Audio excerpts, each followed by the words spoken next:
Muy buen día a todos. Damos una cordial bienvenida a esta serie de seminarios, jornadas sobre inteligencia artificial en la educación superior, las cuales son coordinadas por el Grupo de Inteligencia Artificial en la Educación Superior de la ANUYES, a través del Comité ANUYES TIC. Y es por ello que queremos dar la bienvenida a uno de nuestros ponentes de estrella, y es importante decirlo, Jonathan Mendoza Iserte, quien es secretario de Protección de Datos Personales del INAI. Y por supuesto, además de darte la bienvenida a ti, Jonathan, también a nuestra querida doctora Carmen Díaz Novelo, quien coordina el Grupo de Inteligencia Artificial en la Educación Superior de ANUYES TIC y quien estará presentándote esa ruta de vida, eso que has hecho, eso por lo que estás aquí, que seguramente es algo que te apasiona tanto. Y por supuesto, estaremos, además de eso, pues escuchándote sobre un tema fundamental y del cual pues hoy nos abocamos, construyendo un futuro sostenible, el rol de la inteligencia artificial en los objetivos de desarrollo sostenible. Pues bienvenido y Carmen, te cedo la palabra. Muchísimas gracias, José Luis. Pues yo solo quisiera, por un lado, pues nuevamente agradecer al doctor Jonathan su amabilidad de aceptar esta invitación. En esta sesión, la doctora Alejandra Herrera nos va a apoyar tanto con la presentación como con la moderación, pero yo quiero aprovechar este paréntesis, tanto ahorita que estamos empezando como al finalizar, pues para agradecer a todos los que nos han acompañado en estas jornadas que iniciamos en el mes de febrero y pues anunciarles que vamos a lanzar un taller que va a estar orientado precisamente a ustedes, a quienes nos han estado acompañando, y en el mes de junio les vamos a invitar a este taller, que estén pendientes pues en la próxima semana. Probablemente ya vamos a sacar esta información y pues es algo que ha estado trabajando el grupo de inteligencia artificial y que consideramos que pues también poder ampliar estos temas con estas capacitaciones. Es un taller que va a ser breve, pero que consideramos que puede ser valioso para quienes puedan acompañarnos. Entonces, bueno, pues sin más le cedo la palabra a la doctora Alejandra Herrera. Muchísimas gracias, doctora Ale.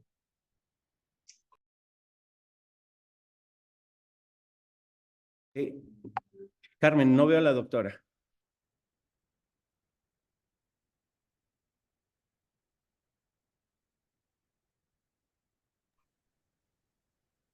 Me dice que está en Ya la está. sesión, Bienvenida. ¿ya está? Bienvenida, doctora Alejandra Herrera. La teníamos esperando. Mil disculpas. Muchas gracias. Buenos días a todos y a todas. Gracias, doctor Jonathan Mendoza Iserte. Me voy a permitir dar una breve semblanza de su experiencia y de su enfoque de trabajo.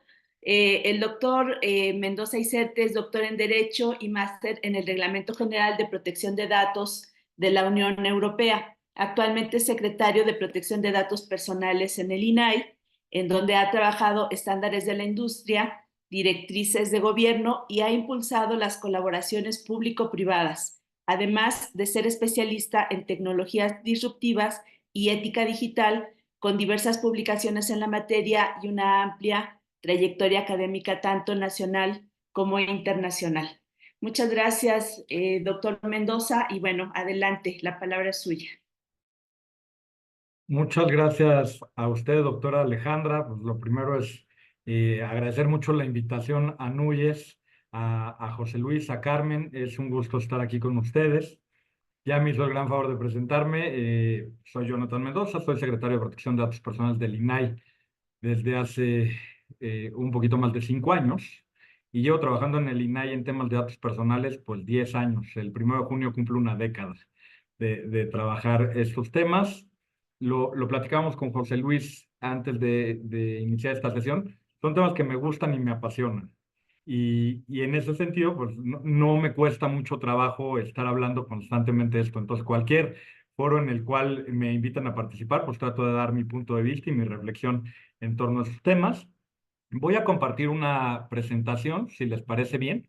Desde luego me gustaría que esto fuera un diálogo. Yo siempre he pensado que lo más interesante de este tipo de colaboraciones, pues es las preguntas que surgen en torno a las temáticas. La presentación es una guía, una orientación, pero que sea conversacional y que podamos tener un diálogo fluido, pues ayuda muchísimo, incluso a quien está dando esa participación o esa conferencia, a tener pues nuevas ideas respecto de estos conceptos que son muy nuevos y son muy actuales. Esa es la verdad, Alejandra. Estamos hiperconectados, interconectados. Nuestra identidad digital ha superado nuestra identidad física en muchos aspectos.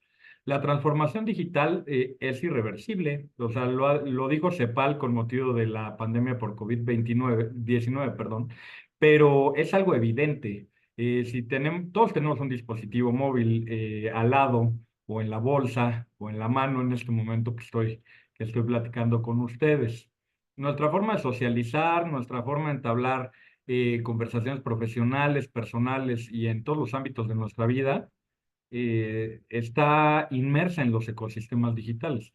Y esa seguirá siendo la tendencia para los próximos años. ¿Por qué? Porque la tecnología ofrece grandes beneficios, comodidad, ventajas, pero pues también implica riesgos, ¿no?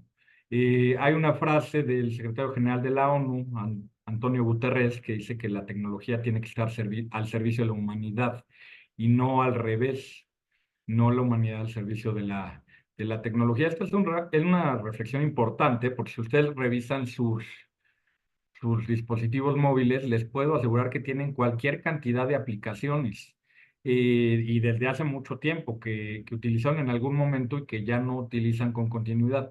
Si pueden ir poniendo en el chat qué tipo de aplicaciones tienen en su dispositivo, cuándo fue la última vez que revisaron ese dispositivo móvil en un tema de higiene digital o de minimalismo digital para ver qué funciona, qué les sigue siendo útil y qué no de lo que tienen ahí instalado. ¿Por qué? Porque estamos sujetos a, a una vigilancia digital. Hay algunos autores que así lo mencionan.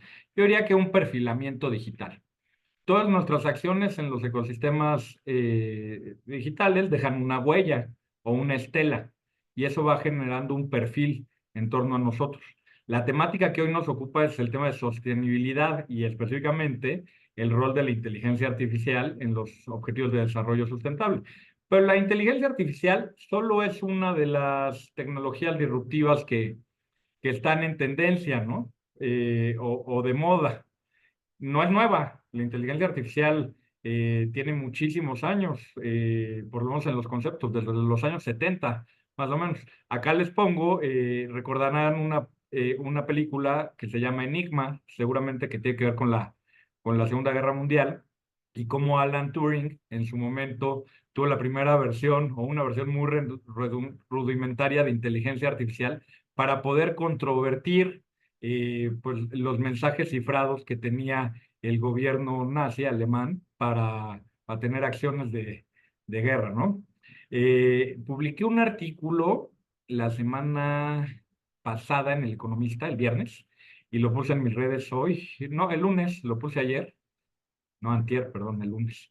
Ya les dejo al final mis redes sociales, mi LinkedIn y mi ex. Ahí diario pongo recomendaciones que tienen que ver con ética digital, con tecnologías disruptivas, con privacidad, con protección de datos personales. Y en este artículo yo señalaba el título del artículo es ¿Cómo sobrevivir a la inteligencia artificial y no morir en el intento? ¿No? Y hago una comparación de cómo funcionan las redes neuronales adversariales, es decir, cómo se entrenan los algoritmos en temas de inteligencia artificial a través de redes neuronales generativas y redes neuronales discriminatorias, y cómo las redes discriminatorias pues van corrigiendo a las redes generativas hasta que se va perfeccionando ese algoritmo. Esto suena sumamente técnico, pero forma parte de nuestra vida cotidiana. Estos algoritmos son los que dictan nuestras preferencias en Internet. Si ustedes entran a una red social y luego entran a una página a comprar ropa, que es lo que más se compra en Internet, pues luego, si vuelven a la página de la red social, se van a dar cuenta que ya aparecen ahí los, los insumos, los productos que consultaron en la página de compra de ropa. Eso es perfilamiento o marketing digital y lo generamos nosotros porque dejamos nuestros datos en todos lados. En absolutamente todos lados dejamos nuestros datos sin pedir nada a cambio, porque a final de cuentas las políticas de privacidad de los servicios digitales globales pues son muy complicadas, son muy extensas, no son digeribles para el usuario. Y en la mayoría, y ustedes sabrán y tendrán la respuesta, pero cuando tienen que leer una política de privacidad, casi casi le dan en automático la palomita, ¿no? Que está preconfigurada para seguir avanzando, porque ya nos acostumbramos a la inmediatez de la tecnología. Preferimos acceder a los servicios digitales que ver qué implicaciones podría tener hacia nosotros. Y eso tiene que ver con, no necesariamente es nuestra culpa, eso tiene que ver con alfabetización digital, con consolidar una cultura en torno a la protección de nuestros datos personales, con socializar el derecho en México, y yo diría en América Latina es un derecho que no está socializado aún, y si no está inmerso en la sociedad, como está el derecho a la educación o la salud, por poner algunos ejemplos, pues no sabemos que tenemos que primero cuidarlo y luego que tenemos la posibilidad de ejercer acciones por un mal uso de nuestra información personal. Este libro se lo recomiendo, se llama Artificial, es muy reciente, es de Mariano Sigman y de Santiago Bilinkis, y tiene que ver justo con cómo la inteligencia artificial pues ha tomado un peso muy relevante en nuestra vida cotidiana. Les dejo esta frase que me llamó la atención.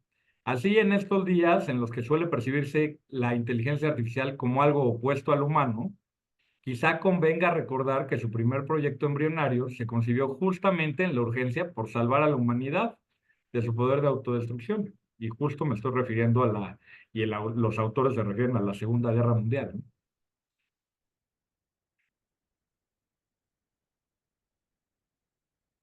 Ha habido muchos esfuerzos internacionales por tratar de controvertir un poco los efectos negativos del uso de tecnología a nivel mundial. Este esfuerzo de las Naciones Unidas de septiembre de 2023 pues involucró a distintos países, entre ellos Japón, la República de Kenia, Marruecos, Singapur, España, el Reino Unido y Estados Unidos, y convocaron un evento paralelo, un side event de la ministerial en Nueva York. Y acá lo que estaban buscando era incluir a otros actores, incluyeron también a la OCDE y a las principales empresas de inteligencia artificial, universidades y organizaciones de sociedad civil, y se centraron en el tema que hoy estamos o vamos a platicar, que es el potencial de la inteligencia artificial y cómo puede acelerar el progreso de los objetivos de desarrollo sostenible.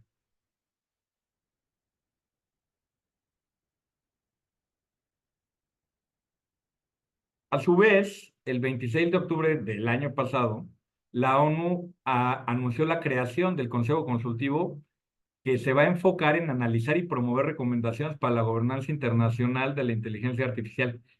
Regular el tema de tecnología es algo muy complicado, normarlo, porque las innovaciones y las tecnologías se van perfeccionando, modificando y actualizando todos los días. En el momento que estamos hablando, está sucediendo. Una norma nunca va a estar, digamos, a la par del desarrollo tecnológico. Nunca, aunque se actualizara, por decir un absurdo, una vez al mes. Entonces, las legislaciones pues tienen que ser neutrales en aspectos tecnológicos y dar los mecanismos suficientes al Estado para poder ir normando pues, la garantía de libertades y derechos fundamentales. Así es, tal cual. En México, por ejemplo, tenemos más de 40 iniciativas que buscan modificar la Ley Federal de Protección de Datos Personales en posesión de los particulares, que es una ley neutral, aplica aspectos físicos y digitales. También a la información personal que se utiliza en ecosistemas digitales le aplica esa regulación. Bueno, esa regulación es de 2010 y no se ha modificado una sola vez. El estándar ya no es adecuado a nuestra realidad y hay 40 iniciativas. Para temas de inteligencia artificial, para tener una primera regulación en temas de inteligencia artificial en nuestro país, hay más de 30 iniciativas en el Congreso. No ha pasado una sola, pero es un tema que se ha discutido mucho. La ANIA, en la que participó José Luis, y la NUYES, buscó establecer mecanismos de colaboración público-privada, multiactor, multidisciplinaria, que nos permitiera tener una visión más amplia en torno a qué es lo que se necesitaría en cuestiones de regulación para poder garantizar libertades y derechos fundamentales.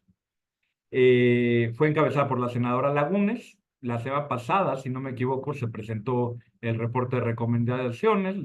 Les sugiero que lo consulten. También por ahí lo publiqué en redes y tiene que ver con política pública también. No basta con regular. Esa regulación tiene que ir acompañada de otras acciones del Estado. El Estado acompañado por todos los actores que están involucrados. Y una de ellas es la política pública, es transversal. Datos personales, ciberseguridad y ética digital son temas transversales en ecosistemas o en entornos digitales. No se pueden entender uno sin el otro. Si tienes uno y no tienes los demás, queda como un poco inacabado el sistema y la protección no es integral.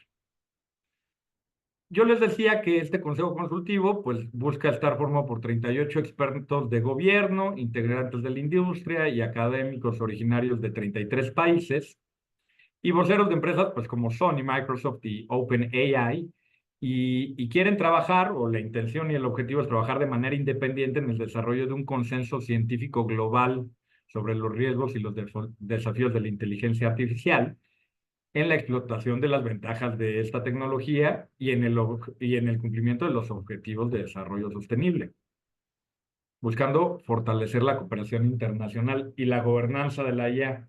Hablar de gobernanza, esa es la tendencia. Y la gobernanza no nada más está en los estados o en los gobiernos, sino en todos los actores que forman parte de un tramo en esta temática, en esta tecnología y en cualquier otra tecnología. Hace 5 años hablábamos de Big Data. En 5 años a lo mejor vamos a estar hablando de computación cuántica. No lo sabemos, pero cómo las organizaciones internacionales como la ONU tienen una intervención o una guía, una orientación hacia todos los actores, incluyendo industria, empresas, organizaciones de la sociedad civil y academia, pues a través de estos mecanismos que son globales. Desde luego, este no es un tema territorial. O sea, este no es un tema que se puede entender de país en país. Es un tema de globalización. La economía digital no respeta fronteras ni el comercio electrónico. Y se genera economía digital y comercio electrónico, evidentemente con sistemas de inteligencia artificial, porque es menos costoso, es masivo y permite tomar decisiones de una manera mucho más fácil que si lo hiciera un humano. No obstante ello, en temas de tecnología, a mayor riesgo, mayor supervisión humana. Los algoritmos no pueden trabajar sin supervisión humana. Los sistemas de inteligencia artificial, por muy buenos que sean, son perfectibles. Siguen siendo máquinas. En consecuencia, pues siempre tiene que haber una intervención de un ser humano. Este otro documento que tiene que ver con la recomendación de la ética en la inteligencia artificial lo emitió la UNESCO. Y tiene varios objetivos, varias recomendaciones, pero en el tema que nos toca hoy, específicamente está el medio ambiente y ecosistemas. Sostenibilidad es el término general y sustentabilidad es el término específico relacionado con ese concepto de sostenibilidad. ¿Qué implica la sustentabilidad? El uso masivo de tecnologías disruptivas tiene impactos en la sociedad. Muchos, pero uno específicamente enfocado a la cuestión ambiental. Esa es la huella de carbono. Si utilizas mucha tecnología, eso consume mucha electricidad y puede tener también efectos nocivos, ¿no?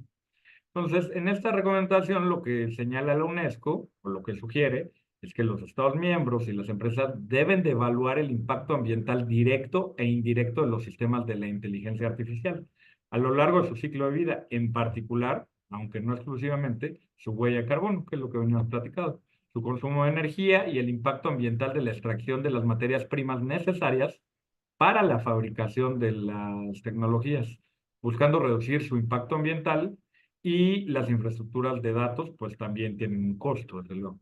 Los Estados miembros deberían asegurar el cumplimiento de las leyes, políticas y prácticas ambientales por parte de todos los actores en el uso de inteligencia artificial. Si se usa bien la inteligencia artificial, puede impulsar el crecimiento inclusivo y sostenible, reducir la pobreza y la desigualdad y mejorar las vidas y empoderar a los individuos en todas las sociedades y en las etapas de desarrollo. Desde luego ha revolucionado nuestra vida el uso de tecnología. Nunca había habido antes en la humanidad tecnologías que pusieran en riesgo de una u otra manera el ámbito o la esfera más íntima de la humanidad. Esto es muy cierto, lo saben porque lo han vivido. ChatGPT revolucionó totalmente en todos los sentidos, también en el sentido o en el ámbito educativo nuestras vidas. La inteligencia artificial generativa llevó a otro nivel y a otra dimensión las capacidades humanas para utilizar tecnología. Puede resolver muchas cosas con ChatGPT, pero también puede tener muchos riesgos. O con OpenAI. No sé si OpenAI, a final de cuentas, es la empresa fundadora de ChatGPT, pero tiene otros negocios como WorldCoin. WorldCoin, ustedes lo deben de conocer por lo menos en las noticias, porque recordarán que es un orb, es una esfera que recaba datos biométricos y a cambio de esos datos biométricos le ofrece a las personas, a los usuarios, un pago con criptomonedas. Orb está siendo utilizado para un tema de identidad digital a nivel mundial. Tiene hoy más de 2 millones de usuarios y tiene presencia en México. De hecho, en el INAI estamos investigando qué tan invasivo es en materia de privacidad este segmento del negocio. Intercambiar criptomonedas por datos biométricos puede ser peligroso. ¿Tiene un beneficio económico? Sí, pero los riesgos pueden ser mayores. A eso se le llama autodeterminación informativa. ¿Qué de mi información personal quiero compartir y qué no y con quién? El control lo tenemos nosotros, por lo menos lo deberíamos de tener nosotros. Hoy en día, eso no es la realidad. La realidad es que los servicios digitales tienen el control de nuestra información porque hemos dejado ya mucha información en Internet, muchísima. Cuando algo no cuesta, y hay un documental en Netflix de esto, interesante, pues el producto eres tú y nosotros nos hemos vuelto el producto de esos algoritmos para que sean entrenados, perfeccionados y puedan generar negocio pues para muchas compañías, ¿no? No es ver las cosas en un nivel de exceso, no es decir no hay que usar tecnología para nada. Es el uso, el uso responsable de la tecnología, consciente de la tecnología. No solo porque las nuevas generaciones sean nativos digitales, pues no tienen que tomar en cuenta su derecho a la privacidad. No, es una falsa elección elegir entre privacidad y tecnología. Se tiene que poder utilizar la tecnología, pero con la privacidad a la que tenemos derecho todos. ¿Cuáles son las preocupaciones? Pues desde luego el rezago de países no desarrollados o en vías de desarrollo, el aumento de la desigualdad y el sesgo y la discriminación de comunidades vulnerables. La brecha digital es una realidad en el mundo, pero también en nuestro país. No todo el mundo tiene acceso a la tecnología. Muchas personas tenemos acceso a Internet y a tecnología, sí, pero no todos. Y entonces los que no tienen acceso se quedan rezagados. Por cierto, el algoritmo al primero que discrimina es a aquel individuo, aquel usuario que forma parte de un grupo vulnerable. La calidad de los datos con los que se entrena el algoritmo es directamente proporcional al resultado que arroja. Y hay un tema de sesgo.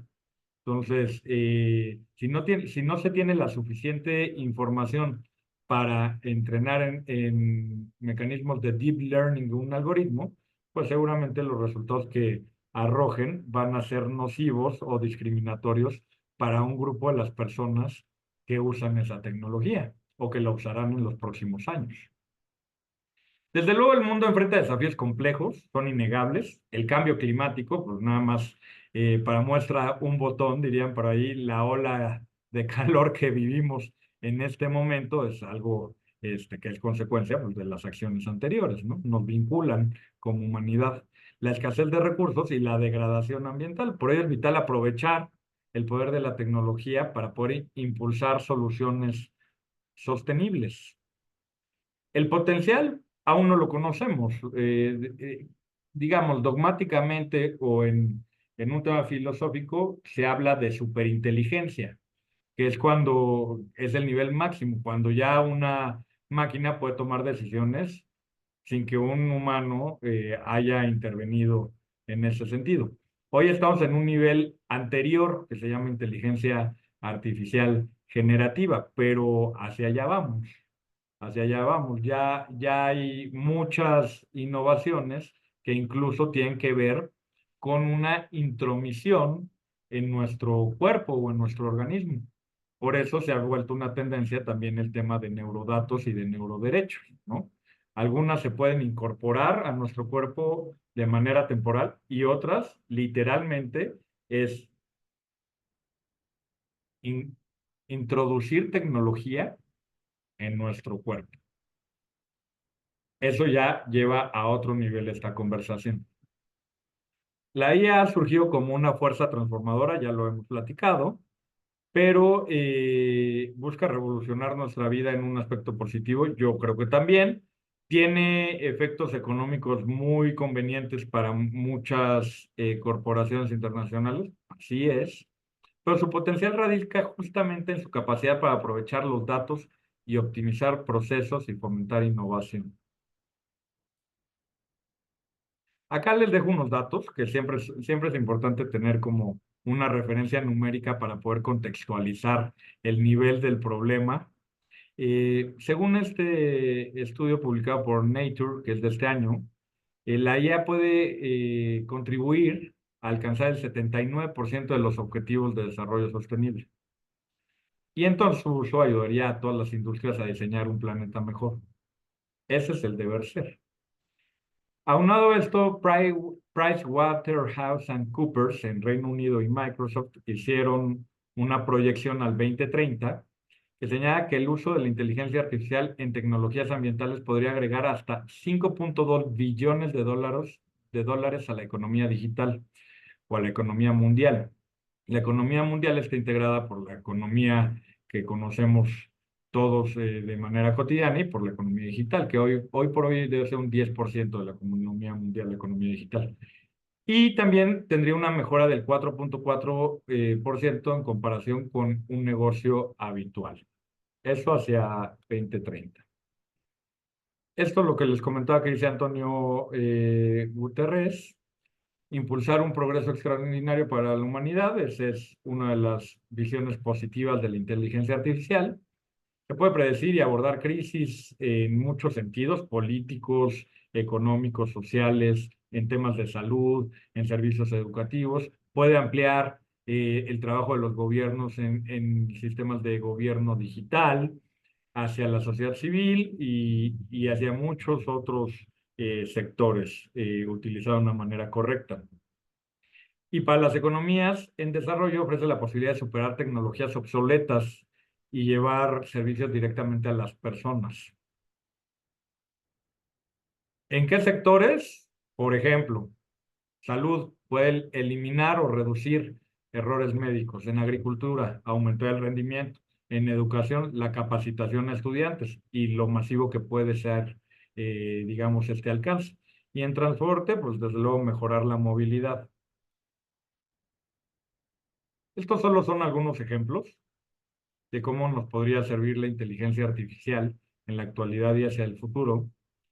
Y siendo la aliada en el desarrollo sostenible, pues se necesita desde luego diseñar, ejecutar y asesorar, también planificar el futuro de nuestro planeta bajo esta óptica.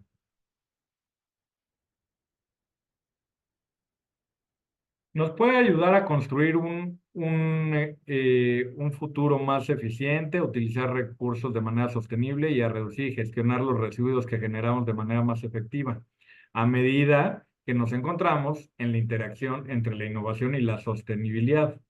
La urgencia de actuar es inminente, va aumentando. Cada vez que no hay acciones de los gobiernos o de los estados respecto al uso de estas tecnologías disruptivas, pues hay efectos negativos hacia la sociedad.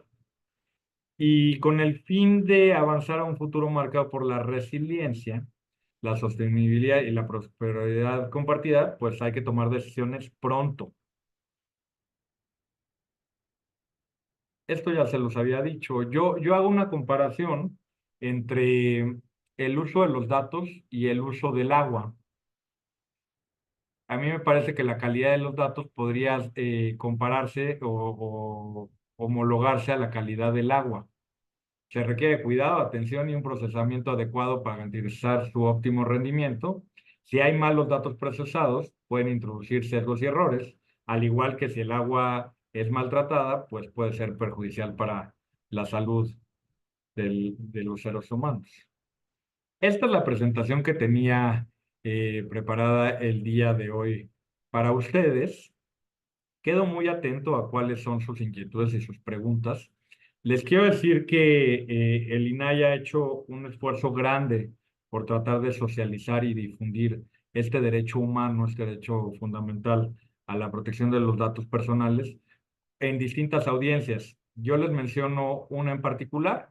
Hay una historieta que se llama Privacidad y Tecnología, que tiene 3 tomos y que está en estas redes sociales. Ustedes la pueden consultar cada viernes. Y ahí lo que tratamos de hacer es difundir, transmitir, socializar cuestiones que son técnicamente complicadas, complejas y que incluso podrían ser inentendibles o aburridas, de una forma más clara y más amena para conseguir llegar a nuevas audiencias y que nuevas audiencias se puedan interesar en estos temas. Por ejemplo, los alumnos de educación superior. Muchísimas gracias, Alejandra. Al contrario, doctor, muchas gracias por tu presentación. Bueno, ya tenemos por aquí alguna pregunta. Yo tengo también un par. Me gustaría empezar primero con la que tenemos en el chat e invitarles a todas las personas que están conectadas a enviar sus comentarios o preguntas por el chat. Y bueno, en el tiempo que nos queda, yo creo que podemos atender varias y si no fuera así, ahorita el doctor nos... ¿Por qué no aprovechamos, doctor, para que nos compartas tus redes, no?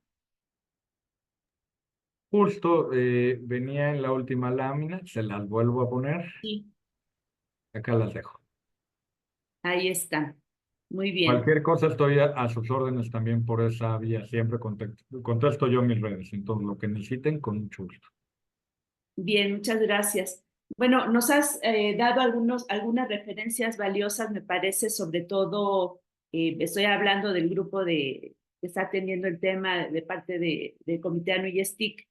Y bueno, voy a empezar con la primera pregunta que está por aquí. Dice, ¿considera que los estados han alcanzado un punto en el que les será imposible desarrollar las garantías? Se refieren a leyes generales, tratados internacionales, etcétera, que son necesarios para la protección de las y los usuarios en este punto de la historia.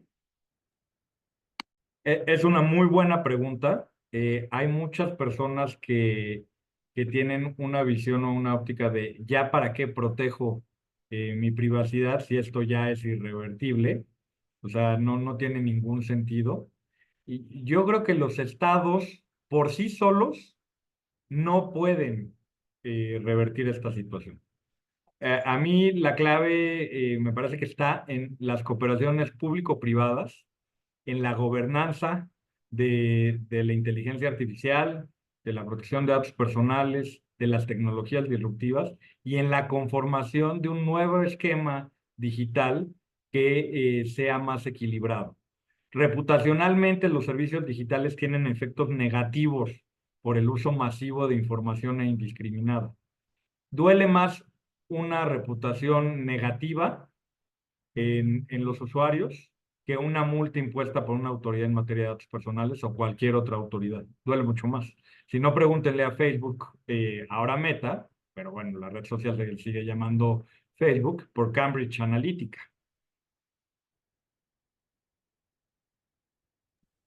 Muy bien, gracias. Tenemos por acá otra pregunta. ¿Cómo pueden las organizaciones garantizar la transparencia y la ética en el desarrollo y la implementación de los sistemas de inteligencia artificial? Muchas gracias. Hay principios éticos digitales. Hay países que ya tienen marcos éticos digitales. Derivado de la recomendación de UNESCO y previos. Por ejemplo, Colombia. Me tocó, creo que fue en pandemia, que participé en la construcción del marco ético digital en Colombia. Y estos principios tienen que ver justo con transparencia y explicabilidad. Son dos de ellos. ¿Qué datos tengo tuyos y cómo los utilizo para entrenar el algoritmo en toda la vida del dato dentro del sistema? Desde que lo recabo hasta que lo elimino.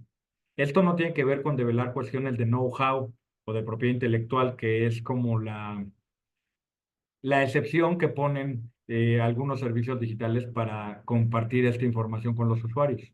Pero atendiendo principios éticos digitales, es un mecanismo muy útil porque, les decía yo, transparencia y explicabilidad, pero también seguridad, privacidad, no discriminación, responsabilidad. Estos principios son orientadores para que logremos un balance entre el usuario y el servicio digital o la aplicación que se está utilizando. Muy bien, por acá tenemos otra pregunta. ¿Crees que la regulación propuesta por la Comunidad Europea para la Inteligencia Artificial puede ser de beneficio para México? Y bueno, yo aquí le quiero sumar además, supongo que tal vez esto tenga que ver con la diferencia de los contextos, pero si tendríamos que hacer adecuaciones o vamos lentos, o tenemos que tomarnos nuestro tiempo para discutir todas esas iniciativas, etcétera, ¿no? Es una muy buena pregunta porque esto lo he planteado en muchas ocasiones y en distintos lugares. La identidad de normas no es útil.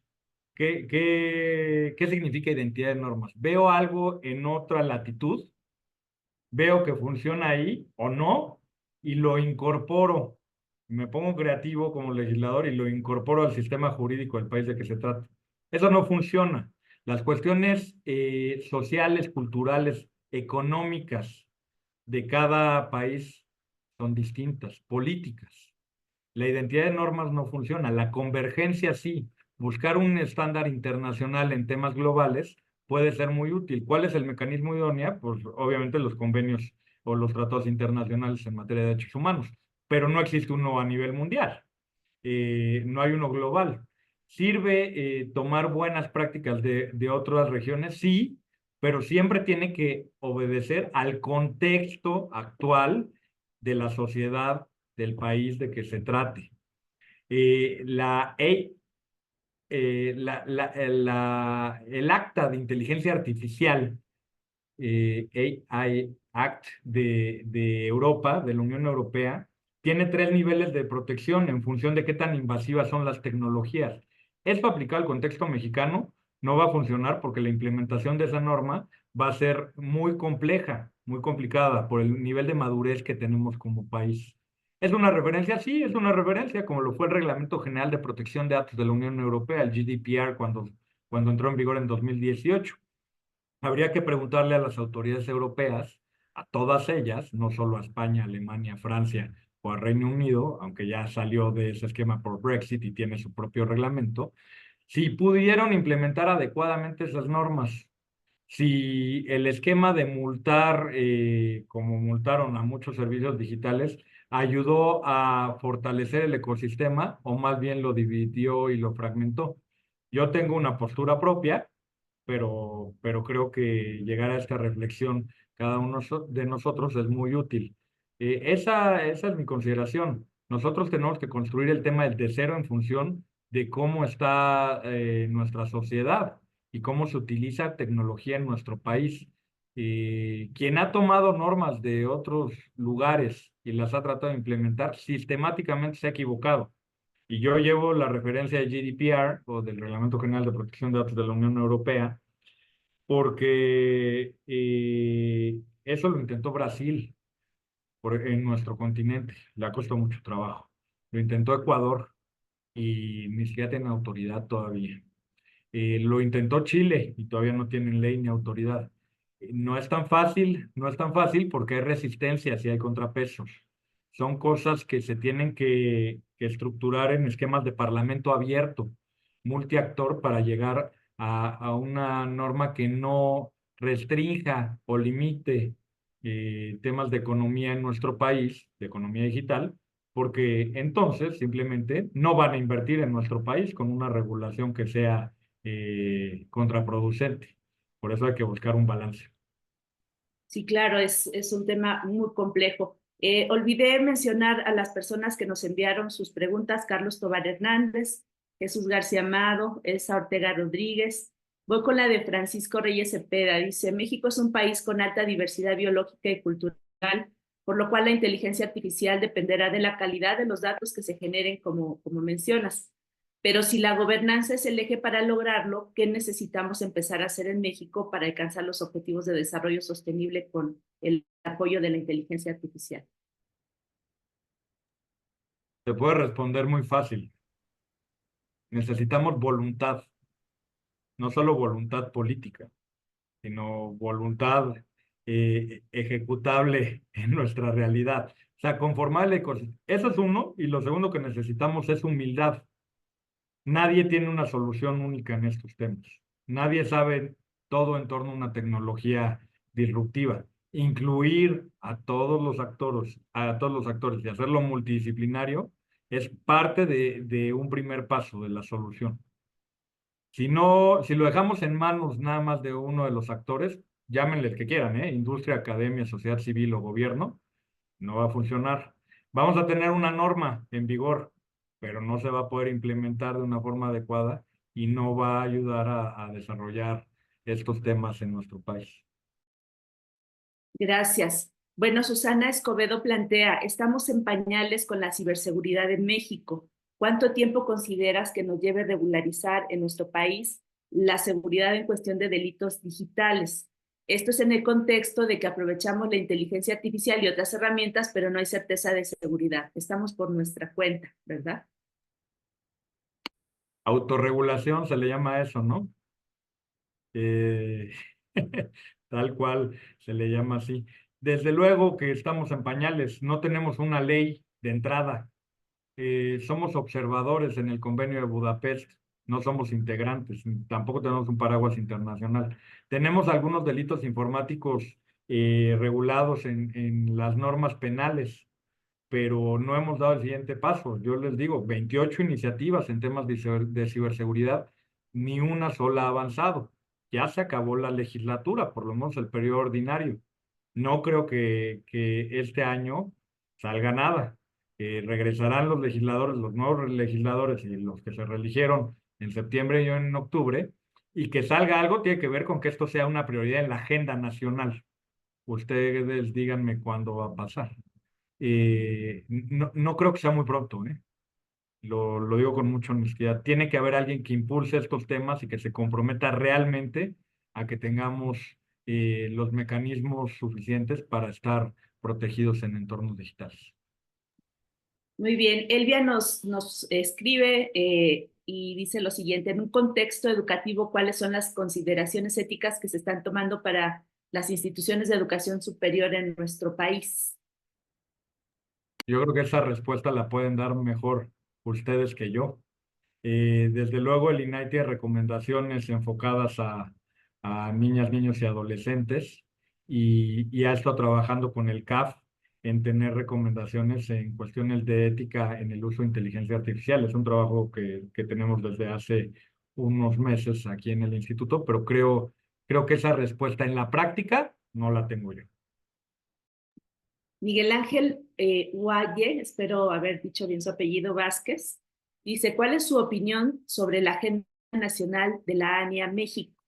Y plantea otra pregunta: ¿y cómo las universidades debemos participar? Probablemente ahí también, en esa segunda pregunta, al final José Luis pueda comentar algo. Adelante, doctor Mendoza. Muchas gracias, doctora.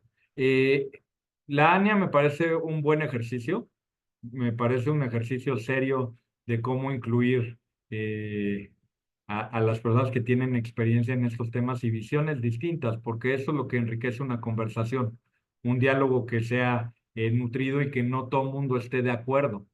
Con respeto se pueden plantear las ideas y contribuir a una solución que sea más integral. Eso pasó en ANIA, lo sé porque participé directamente en todo el proceso. Y desde luego que las universidades tuvieron participación a través de la ANUYES y José Luis lo puede decir muchísimo mejor que yo en este caso.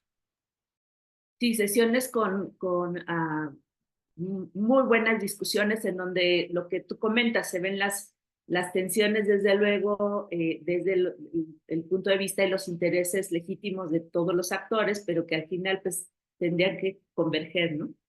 Bien, Carlos Tobar Hernández dice, se habla de que la inteligencia artificial impulsará la economía mundial, pero ¿cómo podemos asegurar esta inteligencia beneficie a las comunidades más marginadas y no aumente la desigualdad que ya vemos? Al día de hoy no lo podemos asegurar. Esa es gran parte del problema. Las conversaciones tienen que girar en torno a cómo se van a proteger a los grupos vulnerables ante el desarrollo y el avance tecnológico. No solo a los que ya usamos tecnología, sino a los que tienen derecho a utilizarla y no la tienen hoy por hoy a la mano. Hay un libro que les voy a recomendar, espérenme. Se llama, perdón que sea así, pero se llama Unmasking AI. Este libro habla justamente de cómo los grupos vulnerables sistemáticamente han sufrido discriminación ante la innovación y la tecnología. Patti Camero, bueno, te felicita por tu presentación. Ella de la Universidad Autónoma de Tamaulipas, Campus Sur. ¿Dónde se pueden encontrar tus publicaciones? Justo en pantalla aparece mi ex y mi LinkedIn. Ahí, si ven mi perfil, diario van a obtener algo de ese perfil que pudiera ser útil. Desde que soy secretario de datos personales, publico ahí a las 6 de la mañana, de lunes a viernes, información que tiene que ver con esto. Se ha vuelto parte de mi vida cotidiana. Es un compromiso que asumí. María Fernanda Montalvo comenta, la voluntad la deben de tener los políticos porque ellos tienen las herramientas posibles para lograr un cambio y adelante dice, uno como ciudadano promedio no puede lograr mucho para cambiar la sociedad. ¿Tú qué opinas de esto, doctor? Opino que tiene razón. Los gobiernos, los estados son quien pueden hacer un cambio de condición, pero la sociedad organizada tenemos la responsabilidad de hacerles ver cuáles son sus deficiencias y sus errores. Y si no lo hacemos, nos volvemos parte del problema, no de la solución. Los grupos organizados, como es justo la ANUYES, sirven para visibilizar en qué no se han hecho las cosas y por qué se deben de hacer. Muy bien, bueno, pues hemos tenido muchas preguntas, creo que ya no nos queda tiempo. Yo solo quiero agradecerte la presentación. Tienes aquí en el chat un montón de felicitaciones. Ya tienen por ahí las redes del doctor Jonathan Mendoza. Seguramente hay mucho que discutir y también, desde luego, pues con relación a sus publicaciones y de primera mano sobre el tema de privacidad de datos, me parece que tenemos ahí un recurso muy importante. José Luis, no sé si quieres comentar algo precisamente sobre la participación de las instituciones de educación superior en estos ejercicios de discusión.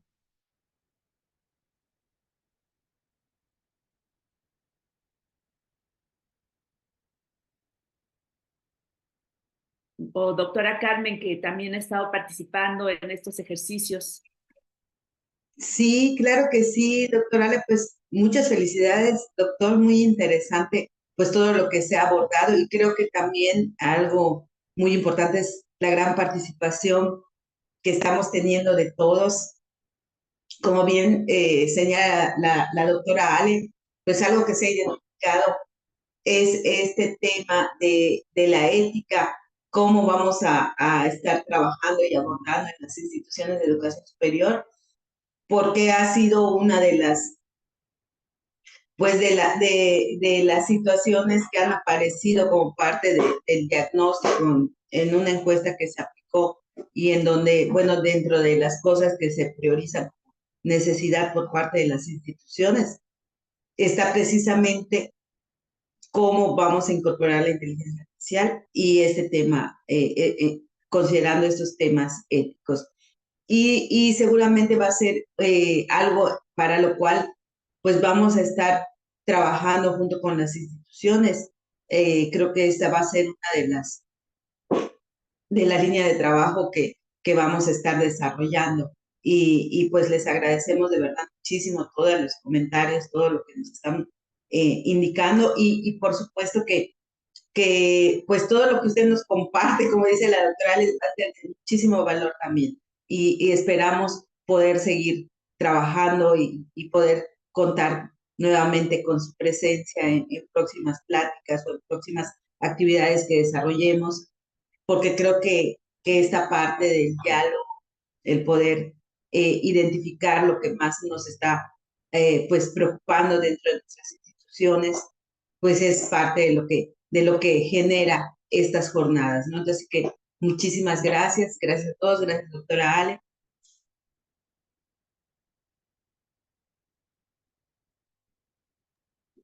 Muchísimas gracias a ustedes, siempre abierto al diálogo, es un gusto poder conversar y reflexionar en torno a estos temas y seamos parte de la conversación, no dejemos que otros tomen decisiones por nosotros.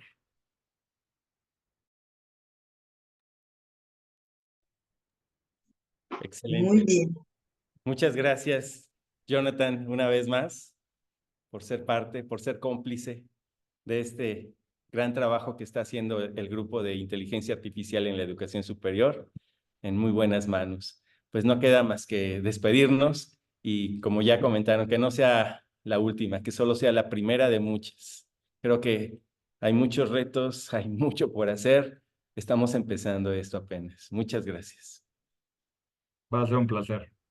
Que estén muy bien. Ay, aprovechamos, siempre hacemos estos espacios. Tenemos próximamente a un conocido nuestro común, El buen a nuestro Ernesto. querido Ernesto Ibarra, que nos hablará de gobernanza de la inteligencia artificial en México el próximo 29 de mayo a las 5 de la tarde. Por favor, ahí está el QR para que se inscriban, para que jalen la conexión y escuchen también, así como Jonathan, a un excelente profesional también como Jonathan y además amigos ambos, Ernesto Ibarra. Y también los invitamos para el próximo 22 de mayo, Protegiendo el Ruteo BGP, Core de Internet. Esta es una charla un poquito más técnica por parte de CDIES, de esta comisión de este espacio de desarrollo de Internet que tiene el Comité ANUY STIC. Entonces aquí tendremos a Erika Vega y a Emanuel Serrano, quienes nos hablarán de estos dos temas. Pues muchas gracias nuevamente por estos anuncios parroquiales y pues inscríbanse. ¡Ay, tenemos más! También el próximo 23 de mayo, Cultura Digital y Ciudadanía en tiempos electorales, desinformación, alucinaciones y sentido común en un mundo espejo, por parte de Michael Holtzman. Bueno, él está en una universidad canadiense y por favor, jalen ahí el QR, vale la pena, está muy, muy interesante. Y por supuesto, también tenemos otra sesión para el 28 de mayo, metodología de buenas prácticas de evaluación para el diseño, implementación y mejora de un sistema integral de información universitario, en donde el grupo de administración electrónica nos va a estar hablando justamente de estas buenas prácticas que debieran tener las instituciones de educación superior. Ahora sí, ya terminamos con los anuncios parroquiales. Y el encuentro ANUY STIC. No, nos vemos en la Universidad Autónoma de Chihuahua. Los días, prácticamente las conferencias presenciales híbridas van a ser el día 22 y 23 de octubre. También tenemos un bloque virtual el día 18 de octubre. Pues los esperamos en la Universidad Autónoma de Chihuahua. Váyanse preparando. Creo que vale la pena vernos presencialmente una vez al año. Pues será un honor tenerlos allá presentes. Muchísimas gracias. Ahora sí. Agradecimientos a la NUYES, a NUYES TIC, MetaRed Global, MetaRed TIC México, el Grupo de Inteligencia Artificial de la Educación Superior, el Instituto Nacional de Transparencia, Acceso a la Información, que nos hace el honor, y obviamente a todas las instituciones aliadas que nos acompañan en estos seminarios. Ahora sí, muchas gracias. Un abrazo.